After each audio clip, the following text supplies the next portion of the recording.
Get the unmissable news stories of the day. This is the Beijing Hour. Examining the events that impact and shape China and the rest of the world. This is the Beijing Hour, 1 hour of news and information brought to you every weekday. Now here's your host. Shane Bigham with you on this Monday, August 10th, 2026. You're listening to the Beijing Hour, coming to you live from the Chinese capital. On today's program, Typhoon Dolphin's made landfall in China and is now a tropical storm bringing heavy rainfall up the coast into the northeast. The U.S. president says he's considering more economic pressure on Iran instead of military action. The 100-day countdown's on ahead of the APEC Economic Leaders Meeting in southern China. In business, hundreds of listed companies in Shenzhen have released their economic numbers for the first half of the year. In sports, teams are wrapping up their Premier League preseason campaigns in Asia. In culture and entertainment, a Chinese artist has received a prestigious international award for illustration. Now checking the day's top stories. A Typhoon Dolphin is weakened into a tropical storm after making landfall in Zhejiang, but weather forecasters are warning of more heavy rain in the coming days. In response, China's activated a national Level 4 disaster relief emergency response, the lowest of the 4 tiers. A working group will support affected areas. On Monday, the National Meteorological Center issued a rainstorm alert for the typhoon. Since Typhoon Dolphin made landfall in Taizhou, it has forced the cancellation of thousands of flight, ferry, and train services. Many businesses and schools have also closed. More than 500,000 people in high-risk areas have relocated, including around 410,000 people in Taizhou alone. Wu Bin has details. The city is recovering very quickly. There are two most important things for the city to run smoothly, which are roads and electricity. Let's first talk about roads. Although they have debris, they have tree branches on the roadsides, but the main roads have been cleared. And the local authority told me that all major roads in the urban areas have been cleared. For some small streets, they are still facing some water logging, so they still need some more time. And for electricity, most of the areas electricity has been brought back. But for suburban districts and mountainous areas, they are also racing against time to fix the lines. For example, let's see over here. I'm currently in a village, in the suburban districts of Yuhuan, and over 600 to 700 households, they were cut off from electricity because of the typhoon. The workers from local electricity departments, they are racing against time to fix the lines. And they also told me for mountainous areas, they are using new technologies like drones to locate those dangerous spots, and those spots that needs to be fixed very quickly. And they anticipate that to recover all the electricity of the entire city, including the mountainous areas, they still need another 3 days. So within another 3 days, all the electricities will be brought back. That was Wu Bin in Wenzhou. Strong winds and heavy rain have also hit the central and northern parts of Fujian Province. Provincial flood control and drought relief authorities have raised the typhoon emergency response. Authorities have evacuated 144,000 people from high-risk areas. Over 400 reservoirs have discharged water to levels more than a meter from the flood control limit. 56 ferry routes and some train services have been suspended. Over 150 scenic spots are closed. Strong winds have triggered swings of the damper inside the tallest skyscraper in China. Footage taken inside the Shanghai Tower shows the 1,000-ton damper swinging about 50 centimeters in one direction. Shanghai's been on high alert. More than 30,000 residents have evacuated from risky areas. Over 1,300 flights in its 2 airports were cancelled. 4 metro lines in the city and ferry routes were suspended. And some train services are resuming on Monday. Forecasters say Typhoon Dolphin will bring heavy rainfall to over 10 provincial-level regions across China this week as it moves inland. They say Zhejiang, Jiangsu, and Henan are seeing heavy rainfall through Wednesday. The typhoon's remnants will move northward starting Thursday, bringing rainfall to Beijing, Tianjin, Hebei, and Liaoning. Flood control authorities in the Chinese capital plan to activate a flood response on Tuesday, and Beijing's already on alert for torrential rains.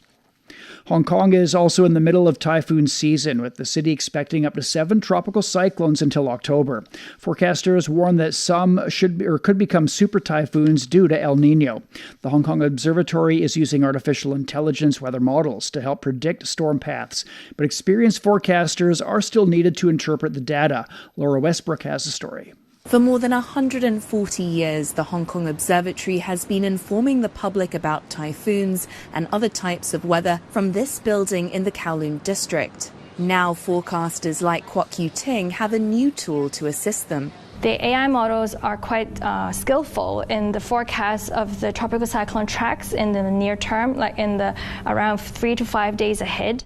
AI-powered models are trained using historical weather data going back some 40 years. They are much faster than traditional models, which use computers to solve mathematical equations to predict weather patterns. The observatory uses AI models developed on the Chinese mainland, in Europe and the United States. This helped forecasters spot when last month's Typhoon Noel was forming earlier than physics-based models. That meant preparations could begin sooner. Noel triggered the second highest storm warning signal. But figuring out where exactly storms will make landfall still requires both AI and traditional methods. These AI models help forecasters predict where a storm might be heading, but there are still limitations, so they say traditional numerical weather models are just as important. Scientists say that climate change is contributing to more intense typhoons. AI models are trained using past weather data, so questions remain about how accurately they can predict extreme weather events in the future. The AI models generally tend to underestimate the intensity of the stronger tropical cyclones. So for extreme cases, especially under the background of climate change, the AI models' power in forecasting such extreme events is yet to be verified. The observatory expects several more typhoons to impact Hong Kong this year. Under the influence of the El Nino weather phenomenon, the city is expecting heat waves and heavy rain too. So knowing when and where a storm might hit is useful. For tomorrow is a typhoon or it's going to come in the 1 week time, I can plan according to me because I'm a businessman. So I can plan my trips and I can plan my meetings. AI could make mistakes. Humans make mistakes too. So I think if you can train the AI over a period of time, eventually it could become highly accurate in prediction. And I think that would actually be a good thing. AI-driven forecasts could help mitigate against the impact of severe weather by improving the accuracy and providing forecasters with earlier warnings. But Kwok Yu Ting says that human judgment is still needed to interpret the findings and assess the reliability of the machines. That was Laura Westbrook in Hong Kong. A jasmine trading market in South China is gradually recovering as the peak trading season gets underway. Known as the world's jasmine capital, Hangzhou in Guangxi Zhejiang Autonomous Region produces around 60% of the world's jasmine. But typhoon-triggered floods in July submerged more than 7,000 hectares of jasmine fields, affecting local growers and tea producers. A director at Wufeng of Hangzhou Agricultural Technology Extension Station says floodwaters have receded, but silt remains in some fields. We are supporting flood-affected jasmine farmers through work relief programs. Our top priority now is silt clearance. Farmers lack sufficient manpower to clean their fields on their own, so we gather villagers together for centralized operations. Around 30 workers are dispatched for cleanup each day, and we expect to finish clearing all fields within several days. The Hangzhou Jasmine Industry Service Center says jasmine output is expected to recover to around 80% of normal levels by the fourth quarter, with further measures planned to restore production. A predicted record strength Super El Nino is intensifying across the Pacific and could stretch into early next year. It threatens severe droughts, floods, and disrupted harvests, deepening food insecurity for millions worldwide. Thailand's already feeling the impact amid uncertainty facing the farming industry in one of the world's biggest rice exporters. Tusita Saka has more. These fields remember the seasons. This farmer remembers better days. If costs are high, yields are low, and prices for their produce are extremely low, farmers can't bear it anymore. For generations, the seasons set the pace of life here. Today, every planting season has become a gamble, and one missed rain can wipe out months of work.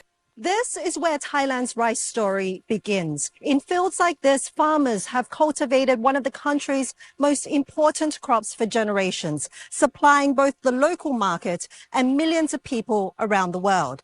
But while the crop hasn't changed all that much, the conditions it is grown in has. And for many farmers, a way of life built over generations could soon be pushed to its limits. If rice cultivation lacks water, it's over. For farmers, it's a complete collapse. After years of increasingly erratic weather, experts say Thailand's rice industry is entering unfamiliar territory. Meteorologists are warning that a super El Niño could bring even hotter temperatures and prolonged dry spells across Southeast Asia. The last major El Niño left reservoirs depleted, fields parched, and yields falling. But a super El Niño could push agriculture to a dangerous tipping point. A doomsday scenario that could hit production, exports, and rural incomes all at once. The warning isn't simply about one harvest. It's about Thailand's ability to continue producing one of the foods the world depends on as the climate becomes increasingly unpredictable. Super El Niño is expected to be unprecedented in severity. We estimate that the agricultural sector and production alone will suffer losses of approximately 62 billion baht, $1.84 billion. We estimate that approximately 5.4 million tons of unmilled rice will be lost from the system. That annual reduction of around 15% is changing how Thailand thinks about food security. The challenge isn't simply growing rice anymore, it's growing rice with less water. Inside this research center, scientists are racing against a changing climate, developing drought-resistant rice varieties capable of surviving longer dry spells while maintaining yields. Using decades of breeding and genetic research, they're searching for rice that can survive a future where drought may become the norm rather than the exception. If the Super El Niño is as severe as we predict, it will definitely have an impact on food security. Water Saver Rice is a project we've been working on for almost 10 years now. It's taken a long time because we started by searching for the gene in collaboration with the University of Sheffield and with partners in China. Water Saver Rice uses 20 or 30% less water than regular rice. Scientists are rewriting the seed. The next chapter will be written by farmers. The question is if they can hold on long enough to weather what comes next. That was Desita Salkel reporting. In Canada, British Columbia has declared a state of emergency due to fast-spreading wildfires. One blaze has forced over 20,000 people to flee. Mark Neo has more. In British Columbia, about a 5-hour drive east of Vancouver, the Bald Range wildfire has led to the evacuation of about 20,000 people in two communities, Summerland and Peachland. British Columbia's Premier David Eby described it like a bomb going off. The fire has so far scorched more than 10,000 hectares, about 25,000 acres. Flames reportedly climbed more than 60 meters, creating its own weather pattern, which also led to lightning. The fire also knocked out power in the areas. It is very fast-moving. Premier Eby said at one point the fire spread more than 800 hectares in just an hour. More than 2,000 firefighters have been deployed to the area. The fire went from 50 hectares to 400 to 1,000 to 5,000, like within 2 or 3 hours. And what was once 15 kilometers away is now right here at the hill. And yeah, so now we're just getting our animals ready, and we're probably going to head back to Kelowna before the highway closes. I don't know whether my house is gone or still there or not, but that fire came so fast and furious. A state of emergency has been declared for British Columbia. Authorities say conditions are extremely volatile and that weather conditions are expected to get worse. That was Mark Neo reporting. Coming up, the U.S. president says he might apply more economic pressure on Iran instead of military action. Do you have a story about China? We want to hear from you. Maybe China has become your second home. Maybe it has brought you new friendships, creative partnerships, or a new path in life. We are inviting people from the U.S. to share their real stories and experiences with China. No expertise needed, just your authentic voice. Your story could be featured in our Hello from the Other Shore podcast coming this September. Share your name, city, and story with us. Email us at radio@cgtn.com. Now, U.S. President Donald Trump says he's prepared to put more economic pressure on Iran as opposed to ordering a new military offensive. He says Washington is only semi-negotiating with Tehran, but Iran denies any direct talks with the U.S. The U.S. Central Command says more than 20 warships are in the Middle East to support its military missions, including the naval blockade of Iran, which Trump says has worsened Iran's economic crisis. Tehran's repeated its demands that the U.S. meet crucial conditions for the Strait of Hormuz to be reopened. Jagriti Deve has more from Washington, D.C. Tehran continues to tighten its grip on the Strait of Hormuz, saying its reopening is contingent on the US agreeing to a sweeping set of conditions. These include paying war damages, unfreezing Iranian assets, and ending all aggression against Iran and its allies in the region. In the meantime, Iran refuses to admit that negotiations with the US are even taking place. Iran's foreign minister says talks won't happen until the US stops breaching the interim peace deal signed in June. Negotiation has its own definition. Negotiation takes place on a specific issue in order to reach a conclusion. At the moment, we have no negotiations with the United States. Yes, there is an exchange of messages through intermediaries, but it is not called negotiation. It is called message exchange. Intermediaries are still trying to create the grounds for negotiations. From our perspective, until the violations of the Memorandum of Understanding are resolved, and until the violations committed by the United States come to an end, it is not possible to start negotiations. One thing both sides can agree on is that Iran is nearing an agreement with Oman on demarcating new shipping lanes in the Strait of Hormuz. But Tehran is adamant the crucial waterway will not reopen until the US, quote, corrects its behavior. The US says its recent strikes were to stop Iran from attacking vessels crossing the Strait of Hormuz. Donald Trump has been preparing to claim victory in the war with Iran if it reopens the Strait of Hormuz, according to US officials talking to the Wall Street Journal. These officials also claim the US president is even privately mulling over the idea of walking away without a nuclear deal. But as Iran doubles down on its demands, it's becoming increasingly difficult for Mr. Trump to declare victory in Iran. That was Jagriti Deve reporting.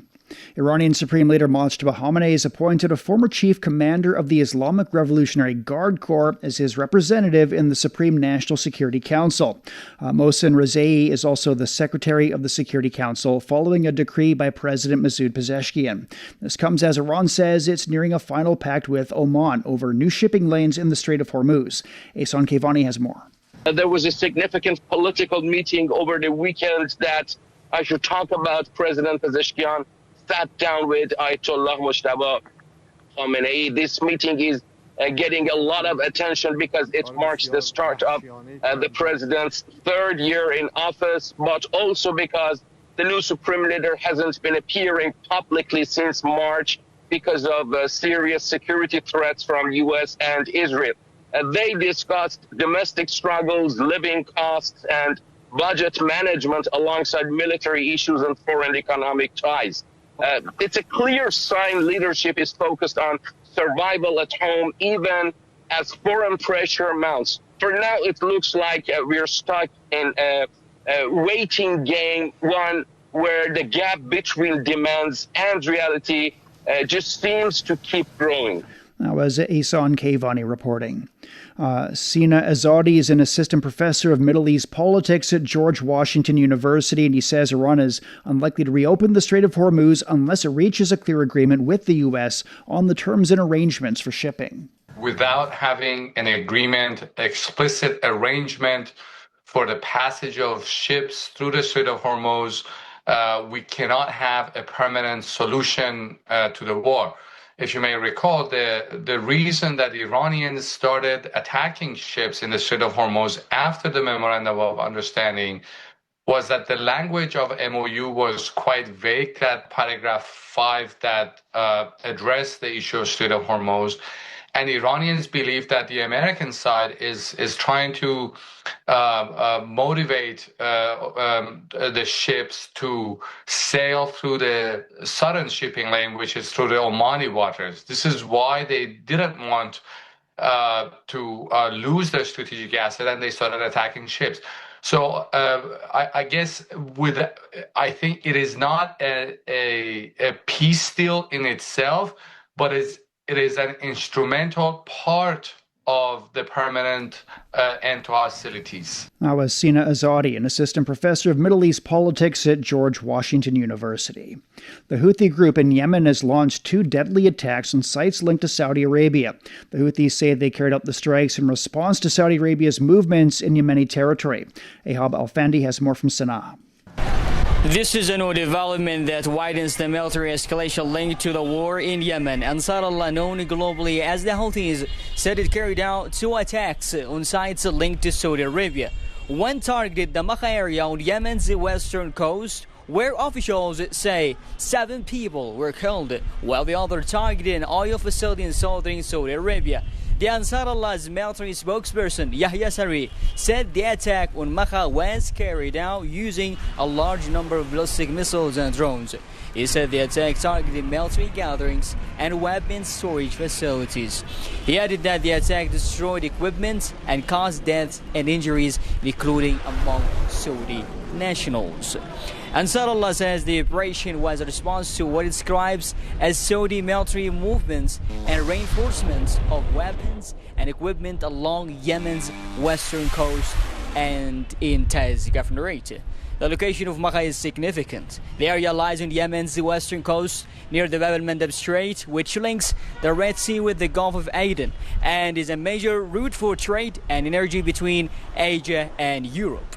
In separate operation, the group said they targeted an Aramco refinery in Zhejiang, southern Saudi Arabia, with a drone. They said the attack was in response to what he described as Saudi drones entering the airspace over Yemen's northern provinces of Sada and Hajjah. Earlier on Sunday, the Saudi Energy Ministry said a fire at a facility linked to the Aramco refinery in Zhejiang had been extinguished. It didn't give a cause for the fire. As Ahab Al-Fandi reporting, Israeli Prime Minister Benjamin Netanyahu has rejected U.S. President Donald Trump's 15-point plan for Gaza. He says Israel will not withdraw from the Strip until Hamas is fully disarmed. And Trump's Board of Peace announced a breakthrough last month in his plan to end the war, starting with last year's ceasefire. Trump says Hamas has agreed to lay down its weapons. Coming up, 100 days to go until the APEC Economic Leaders Meeting in Shenzhen. You've been listening to programs from CGTN Radio. CGTN Radio.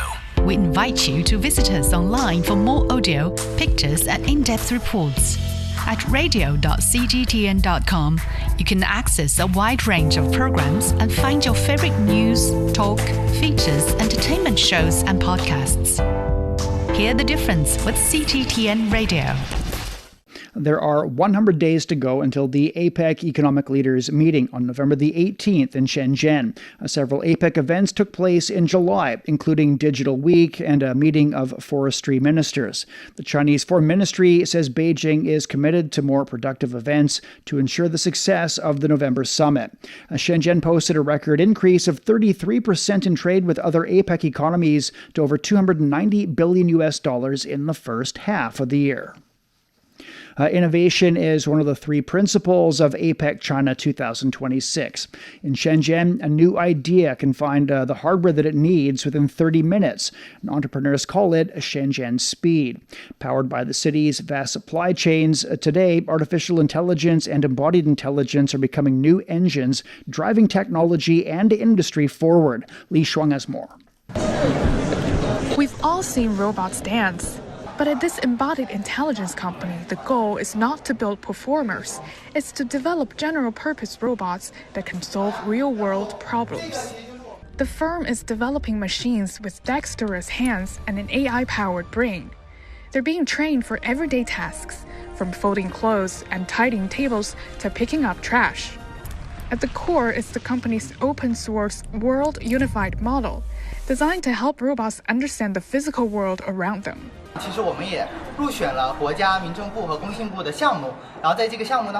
With support from projects led by the government, our robots have been deployed in elderly care facilities in Shenzhen to assist people with disabilities. These environments are highly complex, with demanding requirements for interaction and safety. Our Robots in Homes project has been recognized as a good practice in the Asia-Pacific. Another Shenzhen company is giving global manufacturers an AI-powered brain. Its industry GPT is designed to make machines beyond simply seeing, toward understanding, reasoning, and taking action. By the end of last year, the company has served more than 730 leading companies worldwide, with customers across the Asia-Pacific.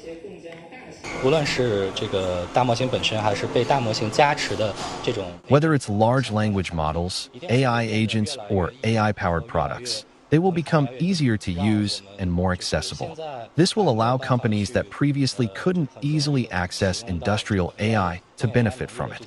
That is clearly the trend for the future. And at APEC China 2026, with innovation among the region's priorities, Shenzhen will be showing how its technology and industrial ecosystem can help connect businesses, markets, and people across the Asia-Pacific. That was Li Shuang reporting. A new trend called tech tourism is emerging among international travelers, providing them with new choices apart from historic landmarks and natural wonders across China. Zhou Yixin has more. From spectacular drone shows to robot demonstrations, technology-focused tourism is emerging as a new attraction for international visitors to China.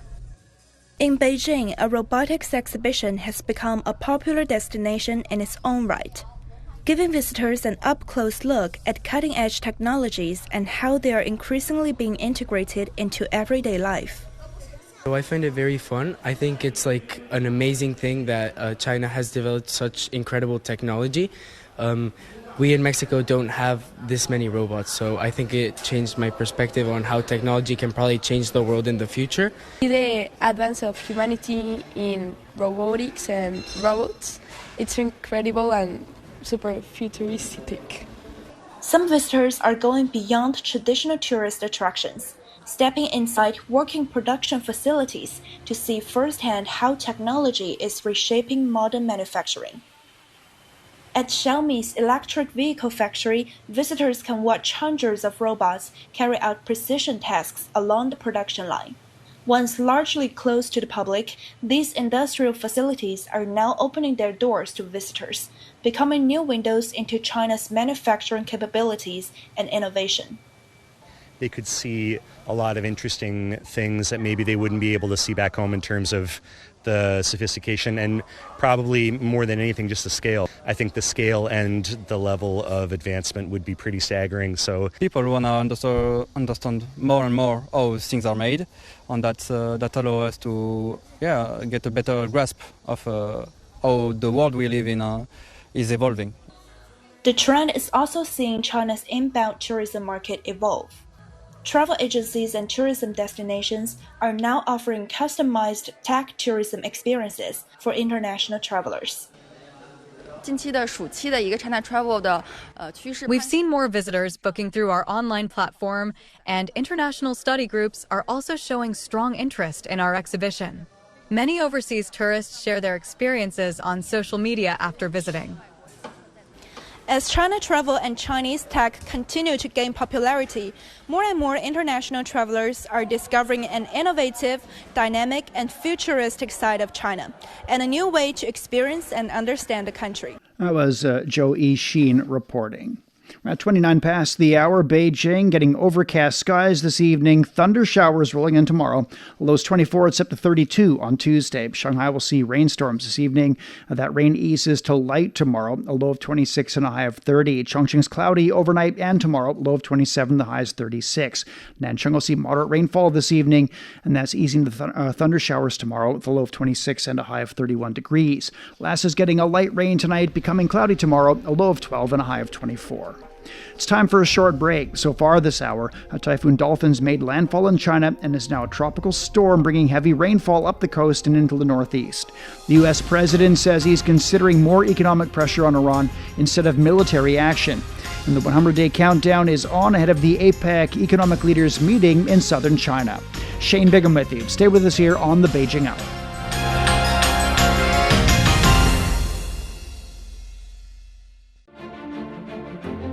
The transition to a greener future is no longer a distant goal. It's happening now. In power plants, factories, farms, and cities across China.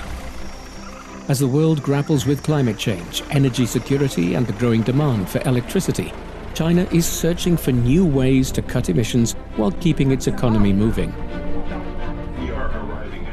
Across the country, our reporters visit renewable energy hubs, industrial centers, and agricultural communities to see what that transformation looks like in practice. Through first-hand stories and on-the-ground reporting, we explore the opportunities, the challenges, and the ideas shaping China's green transition. Listen to China's Green Code, Rewriting the Rules of Growth, a special series from Climate Watch, available wherever you get your podcasts.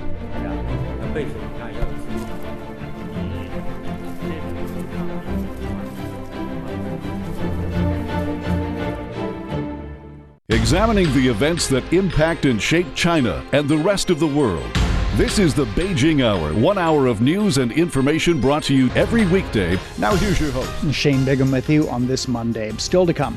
In business, hundreds of listed companies in Shenzhen have released their economic numbers for the first half of the year. In sports, teams are wrapping up their Premier League preseason campaigns in Asia. In culture and entertainment, a Chinese artist has received a prestigious international award for illustration. To contact us, you can email radio@cgtn.com or follow our X account @CGTN Radio. You're also welcome to subscribe to our Substack newsletter, Beyond Beijing, for the world's biggest stories, along with sharp insights and exclusive analysis. But first of all, we're checking the day's headlines. Typhoon Dolphin is weakened into a tropical storm after making landfall in Zhejiang Province. Forecasters warn that heavy rainfall will continue in the coming days. In Taizhou, more than 390,000 people have been evacuated after authorities raised the emergency response to the highest level. At a temporary shelter in Wenling, staff member Xia Yu says they're working around the clock to support evacuees. Our shelter currently houses 136 evacuated residents. We provide 3 meals a day and have organized cultural and recreational activities, including badminton, basketball, and volleyball. 7 to 10 staff members are working in 2 shifts to ensure the shelter operates smoothly. The city is preparing for torrential rainfall and localized extreme downpours through Tuesday. Work, schools, businesses, transportation services, and outdoor activities have been suspended as authorities prioritize public safety. Several Chinese-listed companies have reported receiving U.S. tariff refunds and interest since last month as the United States moves to return duties imposed under the International Emergency Economic Powers Act. The U.S. Supreme Court ruled in February that President Donald Trump's tariff policies were unconstitutional. A court document stated that the Trump administration had returned around $100 billion of tariffs by the end of last month. China's south-to-north water diversion project has reached a historic milestone, with its eastern and middle routes transferring over 90 billion cubic meters of water as of Monday. According to the Ministry of Water Resources, the middle route has delivered more than 80.5 billion cubic meters, while the eastern route has supplied over 9.9 billion cubic meters. The mega project, the world's largest of its kind, has significantly alleviated water scarcity in northern China. It secured drinking water for millions, replenished groundwater and river rivers and bolstered national water security. The water now accounts for nearly 80% of Beijing's urban supply, underscoring its critical role in balancing resources and supporting development across the country's arid northern regions.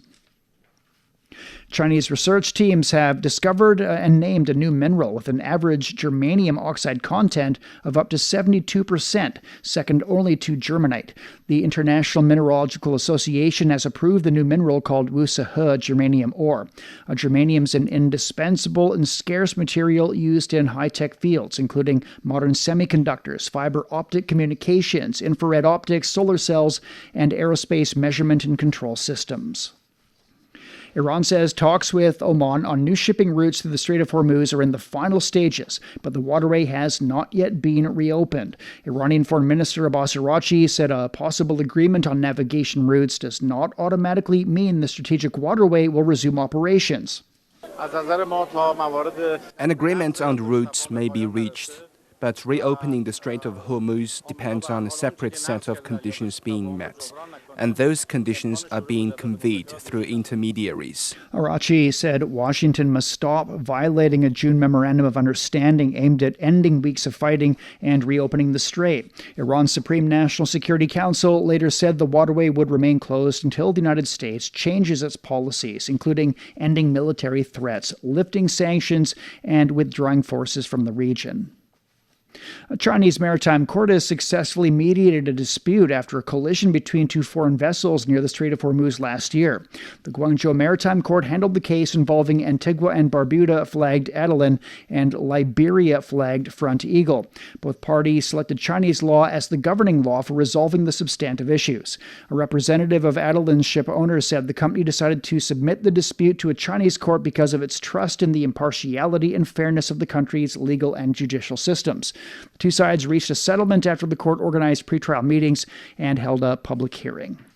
You're listening to the Beijing Hour. Coming up in business, hundreds of listed companies in Shenzhen have released their economic numbers for the first half of the year. The Beijing Hour, your window on China and the rest of the world. 36 past the hour. Stock prices on the Chinese mainland closed mixed on Monday. The Shanghai Composite gained around 0.7%, while the Shenzhen component was nearly flat. In Hong Kong, the Hang Seng Index rose more than 1%, and Japan's Nikkei jumped more than 2%. More than 900 companies listed in Shenzhen have released forecasts for their first half results. More than 55% expect their earnings to grow. More than 30% expect to remain profitable, with net profits rising by over 50%. Strong demand from the artificial intelligence industry is driving growth, especially for companies involved in computing power and memory chips. Meantime, humanoid robot maker Unitree Robotics has started its online IPO subscription on the STAR market. The shares are priced under 151 yuan each, or around $21. The company is expected to have a market value of around 61 billion yuan, or $8.5 billion after the IPO. The listing marks the debut of what is being called China's first publicly traded company focused on humanoid robotics. Unitree shipped more than 5,500 humanoid robots in 2025, with overseas markets accounting for almost half of its revenue. According to the latest industry data, Chinese humanoid robot makers accounted for more than 97% of global shipments in the first half of the year. Memory chip maker Chengxin Technology has also been added to the MSCI China All Shares Index effective on Monday. Its market value is around 340 billion yuan, and that's around $47 billion. The strong wave of tech IPO shows that China's technology sector is moving from technology development to large-scale commercial use. China's consumer prices rose in July, with stronger demand for travel and other services helping to drive the increase. Data from the National Bureau of Statistics shows that the consumer price index rose by 0.5% last month. The producer price index fell 0.7% from the previous month, but was up 3.5% on the year. Tourism and travel services were one of the biggest drivers of consumer prices in July, as the summer travel season boosted demand. Travel agency fees, hotel stays, airfares, and car rentals rose by around 5% on average from June. Together, they contributed around 0.1 of a point to the rise in CPI from the previous month. The figures also reflect a broader shift in China's consumption structure, with spending on services emerging as a new growth area. And for more on the key role of services in attracting foreign investment and boosting domestic spending, Su Yuting spoke with Chen Jiehe, Chief Investment Officer at Novamarque Technologies. How do you see the growth trend in China's service consumption in the first half of this year? And what does this reflect about the state of the Chinese economy? Currently, the service consumption is still taking up a smaller percentage of China's overall consumption when compared with mature economies. This rapid growth rate of the service consumption tells us that there is more potential for China's service consumption to grow in the future. Looking into details, we can see that the service consumption has been increasing tremendously in many subsectors. For example, foreign visitors who came into China have been increased by over 20% compared with last year. The tourism and entertainment market has been increasing at over 10%, and we can see that the consumption for live shows has been increased at almost 30% in the first half of this year. These all tell us about the large potential that China's service consumption is having. This trend will definitely be continued in the future, and it will power the growing of China's economy over the long term. Foreign tourists have been boosting China's consumer market. So how do you assess the dual role of service consumption in boosting China's domestic demand and also promoting opening up to the outside world?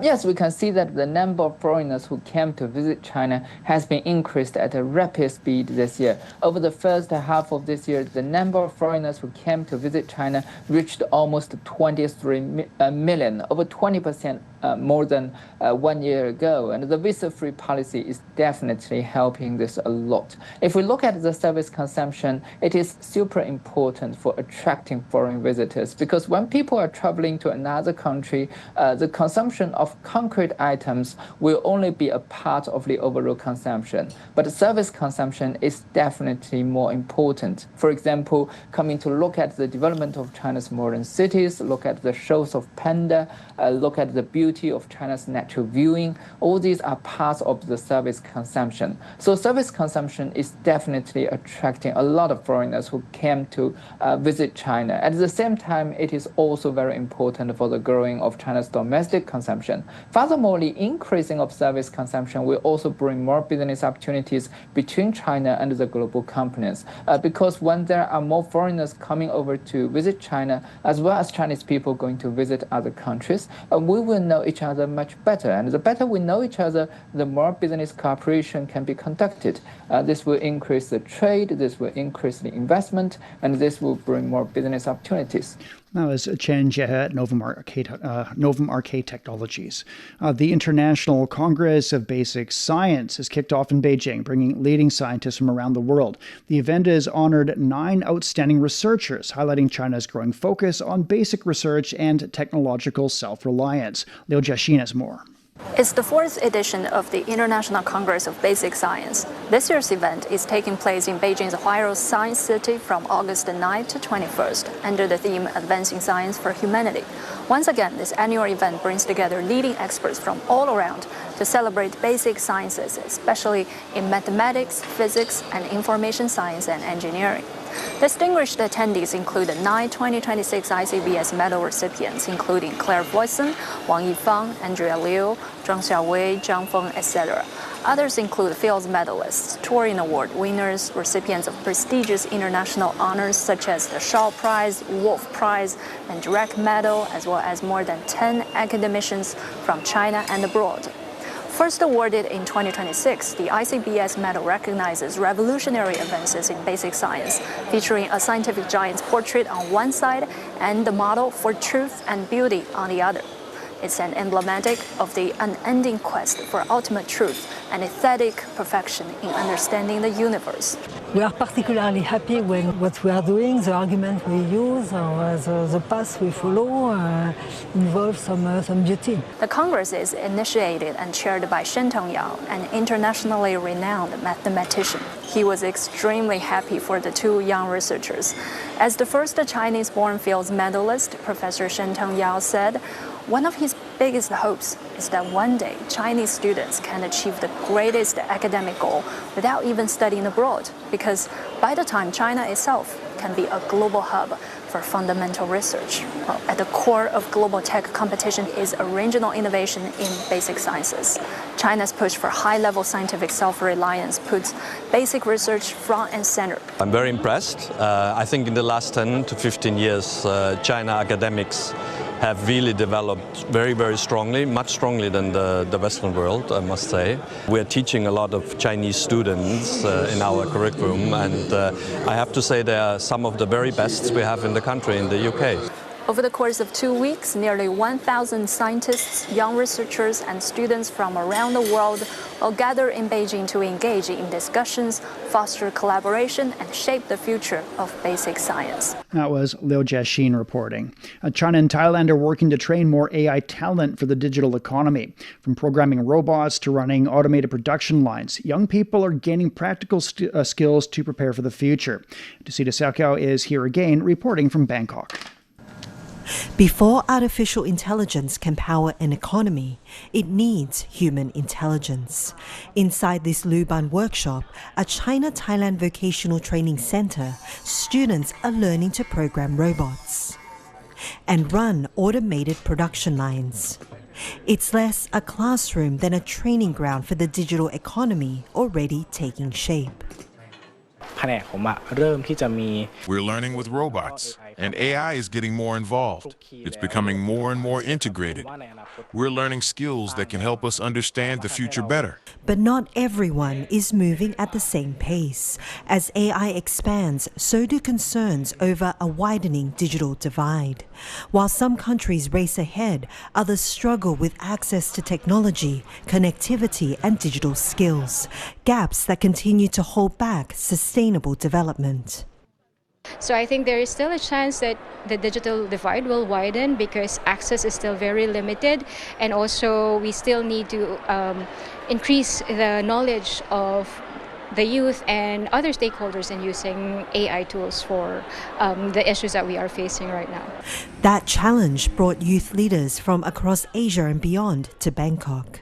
Gathering at the United Nations Economic and Social Commission for Asia and the Pacific, participants discussed how the next generation can help narrow those gaps through innovation, education, and international cooperation. It is part of China's Global Development Initiative, or GDI, which promotes cooperation on sustainable development, including digital connectivity and capacity building. I think China can play a leader role because China is currently very advanced in terms of AI and other technologies. So I think China can, in addition to doing invest more in R&D and innovation, it can also share its knowledge to other developing countries. As artificial intelligence reshapes economies, initiatives like these are aiming to make digital development more inclusive, turning international cooperation into practical opportunities for the new generation. That was Desita Xiaoqiao reporting. You're listening to the Beijing Hour. Coming up in sports, teams are wrapping up their Premier League preseason campaigns in Asia. Sideline Story brings you all things sports related. The hottest topics, latest events, juiciest stories, all with a very personal take. Subscribe to Sideline Story Podcast for heated sports discussions covering events that are happening in China and around the world. 47 past now, turning to sports. Here's Yang Guang. Thank you, Shane. In football, Chelsea has wrapped up their Far East preseason tour with a 3-3 draw against the Johor Darul Ta'zim in Malaysia. New coach Xabi Alonso fielded mostly reserve players after the team played AC Milan in Jakarta just one day earlier. Teenager Olutayul Subiloye made his debut for the club while Daryl Asugal captained the side. Subiloye showed excitement to work with the new manager. Yeah, working with the boss has been amazing. Like, you've seen the career that he's had, but also the managerial career that he's had as well. His knowledge is just something that everyone can learn from. Me being a defender, even though he's a midfielder, like, still giving me pointers on how I can position myself better, whether I'm playing, like I played left back, right back today, or centre back. Just helping me, like, in all the different positions has been amazing. So yeah, the new boss, amazing. Subiloye also says the preseason tour was a great experience and hopes to impress and earn more opportunities. You know, I think it's been an amazing experience for me. My first kind of experience with the first team, and obviously being here for like 2.5 weeks, it's given me a chance to like show myself in front of the new boss. So I think it's been really good. Obviously going into the season, I think I'm going to be with the 21s, but hopefully I'm going to get some opportunities with the first team and in training keep impressing, keep doing what I do best, and then yeah. Subiloye joined the Chelsea Academy at the age of 12. Omar Marmoush scored twice as Manchester City came from behind to beat Atletico Madrid 3-1 in the preseason friendly in Seoul. City manager Enzo Maresca is happy with the team's open-mindedness and progress, though there's still a long way to go. Very happy, especially because the player, since we start, they show open-minded. They want to understand. They want to learn why we do things. I know that when you start when you join a new club, you try to install different patterns or different idea. I think the most important thing is that we are getting better. The path is still a huge path to improve things. But the important thing is that I can see that what we are trying during the training session, we are getting better on that. Manchester City will open the new Premier League season against Bournemouth. In the Chinese Super League, Chengdu Rongcheng lost 1-0 at Yunnan Yukun, extending their winless run to 6 matches. Despite the defeat, Chengdu remains 13 points clear at the top. Dalian Yingbo won the Liaoning derby 1-0 in front of over 62,000 fans, with Nicola Stanchel scoring the winner. Shandong Taishan staged a late comeback to beat Tianjin 2-1, with Krizan netting a stoppage time winner. Defending champion Shanghai Port edged Chongqing 3-2 in a 5-goal thriller, with Leo Souza scoring twice. Elsewhere, Shanghai Shenhua won 1-0 and Qingdao West Coast played to a goalless draw with Henan. In tennis, second-seeded Elena Rybakina has reached the Canadian Open quarter-finals. She knocked out Lyudmila Samsonova in 3 sets. Rybakina will next face Naomi Osaka, who beat Leila Fernandez in straight sets for a place in the semi-final. World number 4 Coco Gauff has also secured her spot in the quarter-finals in Toronto with a 6-3, 6-1 win over Alina Korneva. She will next take on Belinda Bencic, who upset Alexandra Yala in straight sets. On the men's side, the defending champion Ben Shelton is through to the quarterfinals of the ATP National Bank Open in Montreal, beating Joao Fonseca 6-3, 7-6. The 5th seed extended his winning streak at the event to 9 matches, having won his biggest career title here last year. Shelton will next face 13th seed Jacob Mansik for a spot in the last 4. Mansik progressed after defeating Boric van der Zandschulp in straight sets. Lena Tian is into the quarterfinals as well, beating Diego Agustin Durante 6-4, 6-4. Tian now faces Daniel Merida Aguila, who cruised past the Italian Grigspor earlier. And finally, also in tennis, world number 1 Jannik Sinner has withdrawn from the Cincinnati Open due to a right knee injury. He also escaped the Canadian Open to prioritize his health. Sinner won the Cincinnati event in 2024. The Italian says he's now focusing on getting ready for the US Open. That will begin on August the 30th. All right, thank you very much. That's Yang Guang with sports. You're listening to the Beijing Hour, and coming up in culture and entertainment, a Chinese artist has received a prestigious international award for illustration. From north to south, east to west, people in China are chasing their dreams and leaving their mark. Want to know how they beat the odds and made a difference? Footprints brings you the true life stories of their journeys. 52 past now, turning to culture and entertainment. A Chinese illustrator Tsai Gao has made history in Ottawa, becoming the first Chinese winner of the Hans Christian Andersen Illustration Medal in the award's 60-year history. The former children's book editor says the prize has strengthened her commitment to sharing Chinese stories globally. I can say that the impact of children's books on children is beyond imagination. We still have a long way to go, and we need stronger support. I'm deeply moved today. I want to thank every part of my life, and for all that each experience has given me in ways I could never have imagined. I feel the profound weight of this gift from life. I'm filled with mixed emotions. I'm moved and grateful for everything I've been through. Every experience has shaped me into the person I am today. Tsai Gao received the honor at the IBBY Congress on Saturday, Beijing time, after the win was first announced back in April. In Sichuan Province, overseas tourists are flocking to Liangshan, where the ethnic group celebrates its traditional Torch Festival. That's a ritual believed to drive away pests, protect crops, and bring health and good fortune. Yang Jinghao reports. As the annual Yi Torch Festival arrived, Xichang, the capital of Liangshan Yi Autonomous Prefecture, lit up the night on August the 8th. 86 bonfires and tens of thousands of torches turned the city into a sea of fire and joy. The lighting ceremony carried forward the 1,000-year-old traditions of the Yi people.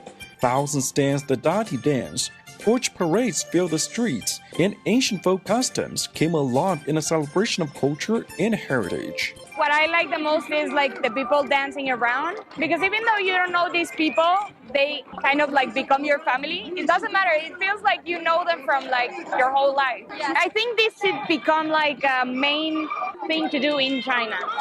But Liangshan's charm goes beyond the festival. With its unique plateau climate, the region enjoys an average summer temperature of only 21 degrees Celsius. Cool weather and stunning landscapes offer a perfect escape from the heat. In Jiangzhou town, local communities are turning their cultural and ecological resources into new opportunities. Rice fields have become stages for fashion shows featuring e-embroidery, and traditional villages are attracting visitors through a blend of culture, tourism, and summer retreats. We plan the follow-up operation before starting any construction. We train young locals to run catering, travel photography, and tie-dye handicraft experiences. Houses belonging to elderly residents are rented out and managed by the company, bringing about 30,000 yuan of additional income per household. By making the Torch Festival a cultural symbol, Liangshan is integrating traditional customs, ecological tourism, and rural development. Festival enthusiasm is becoming a lasting source of tourism growth and rural revitalization. We draw tourists with the festival. Local farmers become multi-skilled new rural workers, earning income from tourism right where they live. We expect cultural tourism revenue from this Torch Festival to hit around 3 million yuan. This is the first time that I got to come here and experience the Torch Festival and, all sorts of different kinds of e-culture, and it's been a lot of fun. Since it's in the middle of August and most places are really hot, coming here where it's all very cool was a nice change of pace, and definitely recommend. This summer celebration is a feast of e-culture and a vivid example of Liangshan's journey toward high-quality development. With the blazing torches and refreshing mountains, this ancient e-homeland is shining with new vitality in the modern era. That was Yang Jinghao reporting.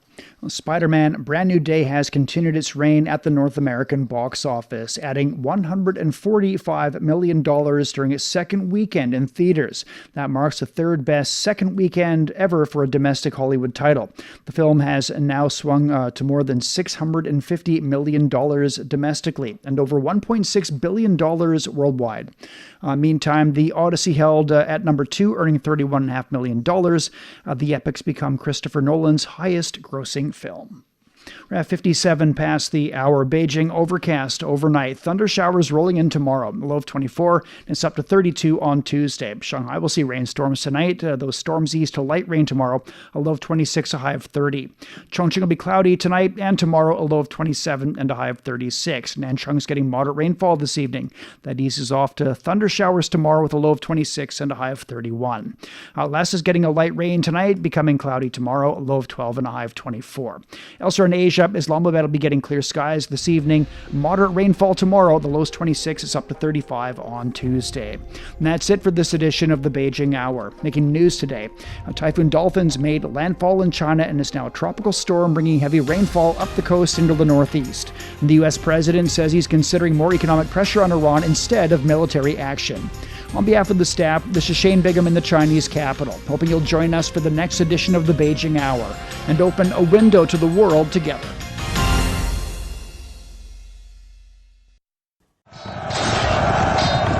The best military commander is not he who fights 100 battles and wins every one of them. The best military strategy does not lead to the desiccation of the enemy's capital city.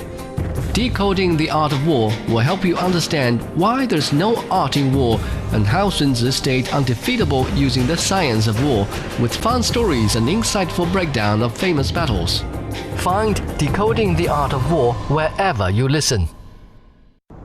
A poem for the Tibetan antelope, the gentle spirit of the Qinghai Sea Zone Plateau, spoken by voices from across the world. Every spring, female antelopes migrate hundreds of miles to Zhuonai Lake to give birth, as we build gentle passages for their journey. Hello, little Tibetan antelope. eyes opening to the light for the very first time. To see a world in a grain of sand, and a heaven in a wild flower. So much wonder calls for so much courage. But have no fear. The way home is right there, waiting for you. From the snows of Kunlun to the winds of Tangula, the wilderness will teach me to be strong. But the call of life itself never ceases. A train runs toward the horizon. A road stretches through the wilderness. The bridge that soars through the clouds is no barrier across the land, but a gateway to where I truly belong. Tibetan antelope's hoofprints loosen the soil, letting snow melt sink into the earth. Human presence passes through, but we've never walked this land alone.